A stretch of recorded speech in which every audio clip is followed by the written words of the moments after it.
What a sell-off in Nvidia, stock symbol NVDA.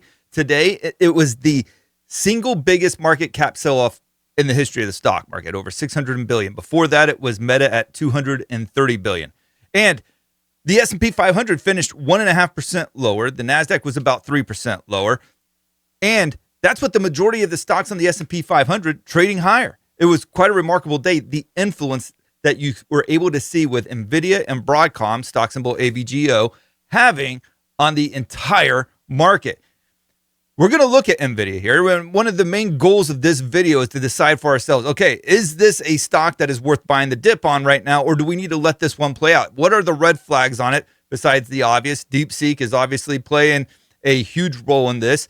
Essentially, it's the Chinese version of ChatGPT. And yet they were able to create it within 2 months and do it at a cost of $6 million, or so they say.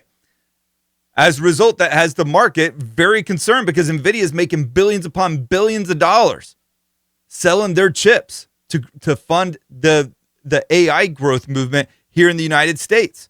So if China's able to do it for $6 million, what does that say about the value of these companies like NVIDIA, like Broadcom? It's going to take a huge hit if that's actually true. So let's go ahead and take a look at NVIDIA. I was just in it last week and the week before that. I had gotten in back at $138 right here on January 14th. I got out 1/3 of my position at about 138.30.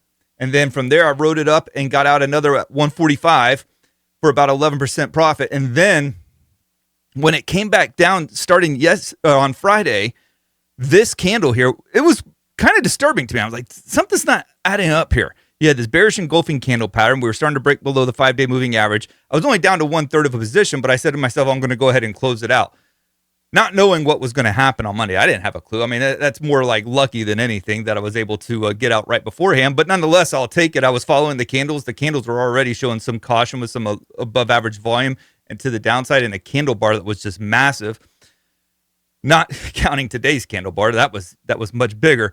But what was even funnier is when I got out of it, I actually sold too many shares and got short on the stock. Now, I noticed it immediately and closed it out, but holy cow. That would have been amazing if I would have just held on to those shares and not realized I actually shorted it into near the close on Friday. That would have been amazing. But nonetheless, I wasn't that lucky. So let's go ahead and look at the NVIDIA stock here. Going back to about June of last year, yes, there's been some incredible moves. I've traded it plenty of times. There's been incredible swings to play on this. I mean, you can see just going off of the August lows, it goes from 91 all the way up to 131. You go, just the most recent December lows, it goes from about 127 all the way up to 153. And then it comes back down, and I've been able to trade it on many different occasions. But in the grand scheme of things, it really hasn't gone anywhere. So again, we're going to look at it from the weekly. I'm going to look at it the monthly. But right now, let's focus on it from a daily standpoint. The biggest development here today was this yellow trend line. This yellow trend line goes back to the beginning of 2024. It has held it on multiple occasions, including the August lows, where we had seen an S&P 500 gap down about 200 points. But it held that level, and it held it again in September. And then it came back here in December and January and held this level each and every time, and it offered great opportunities to play the bounce. But today, what made it so different, it didn't even test it. Not from a regular trading hour standpoint. From the regular hours, it gapped well below it. And then you thought, okay, maybe there's some life at this 200-day moving average right here. 200-day moving average didn't even put up a fight. And so this was the first time that it had tested the 200-day moving average since in over 2 years. You go all the way back to right here. Let's see if we can. Probably can't, but whatever. Sometimes this software gets a little hokey on me. But right here, going all the way back to mid-2023. Actually, no, beginning of 2023 was the last time it tested the 200-day moving average right there. And so you would think that, okay, maybe there would be a little bit of a fight. Maybe it doesn't hold it in the end, but maybe there would be a little bit of a fight. There was zero fight in this thing. There no attempt at all to hold the 200-day moving average on any time frame. It just went right through it. So that's a concern there. You go back and look at Apple. Apple hadn't tested its 200-day moving average in quite some time either. You go back to May was the last time of last year that had tested it. But last week, it did get pretty close to it, and you saw where the buyers were starting to get interested, and it finally bounced there today. Like I said, Nvidia, no signs of life at the 200-day moving average. So that's a huge concern. Pulling up the lines again. These are the two trend lines that are offering up as support now, and then above you have some resistance that if it does try to go back and fill this gap right here, it's going to have to contend with this old broken trend line here that has acted as support on many occasions in the past, will now be resistance.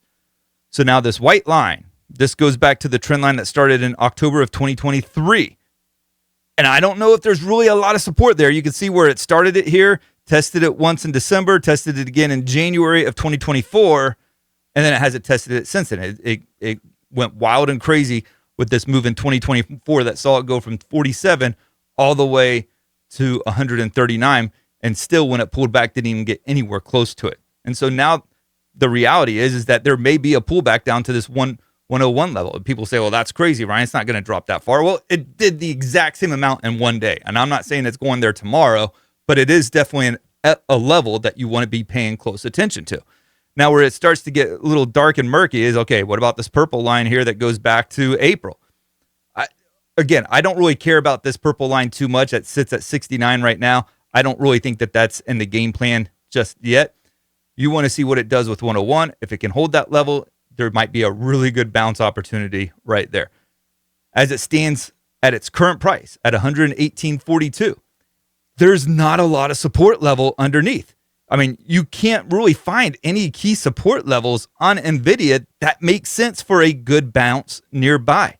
So the closest one really is this white line here. You could make an argument that there is some support right here at 99, but again, it's right there at the white trend line.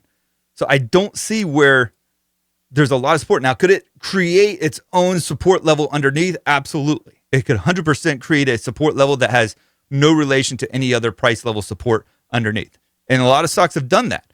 But from a technical standpoint, we don't know where that's going to be. And if it does that, there's a much less reliability in playing that kind of a bounce play versus playing a bounce play off of a rise and trend line like what we've done so much with Nvidia over the years. Right now, there's really no trend line. There's no support level nearby to be able to play a bounce off of. So even if it did started carving out a new support level or a new area to bounce from, it's not necessarily something that I would want to take a stab at just because there's really no near support level nearby to place a good stop loss at. But now if it can form a nice base over a period of time, that's a different story. But we're nowhere near that at this point in time. We're still sitting in the falling knife category. Looking at it from a weekly standpoint, what are we dealing with here? Again, you're seeing similar support levels, like this level right here at about 99, the white trend line here that looks a little bit less sturdy here. So I don't put a lot of faith in this weekly trend line or expecting it to have a lot of strength from a weekly standpoint. 50-week moving average, though, it sits right on top of that. Is there a history with the 50-week moving average? Well, let's dissect that one a little bit further. That's this red line right here. And there is some. So you can see right here where it acted as resistance back in December, mid-December of 2022.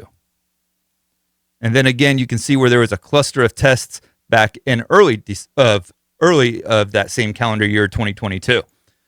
So the multiple tests in the past of that level, both as support and acting as resistance. So there is some merit to this level here that could say perhaps we'll find some support here. If it shows as much reverence for the 50-week moving average as it did for the 200-week moving average, that could get ugly. Looking at it from a monthly standpoint, it shows just how overextended this stock has gotten over the years. I mean, really, you go back to about 2023 after the huge sell-off in 2022. That move in 2023 just got way, way out of hand. There's no moving averages that really stand out to me. You can see where on the monthly chart, it's a second month of declines here, which something that it hasn't done since 2023. So when you look at it from a monthly standpoint, it does make sense that we could see a pullback to this $100 level. Now let's do something else here. Let's stick some Fibonacci's on this and see what we're dealing with. Fibonacci's, for those who don't know, it helps you to get a better understanding of where pullbacks could take place. Right now, it's sitting at about the 23.6% Fibonacci level. And this goes all the way back to the lows from 2022. But what makes this so interesting is where these two trend lines intersect at. It intersects at the 38.2 Fibonacci retracement level. So maybe there is some merit to this $99 level on Nvidia, that it could end up pulling back to this level sometime in the next month or two and offer a decent bounce play. In any case, if you enjoyed this video, I would encourage you to like and subscribe, and let me know down in the comments, what is your take on Nvidia right now, right? What you have to be careful of is there's a lot of talking heads out there. There's a lot of people that are going to be telling you to buy it. It's likely because they are overloaded with Nvidia stock. Wall Street's going to be probably telling you to buy it. And the reason for that is because they need you to buy it. They want you to buy it. Don't buy it because they're telling you to buy it. Do it because after you've done your research and after you've done your due diligence, it makes sense to you. And that's what you ultimately want to do. You want to tune out the noise and figure it out for yourself. Thank you guys, and God bless.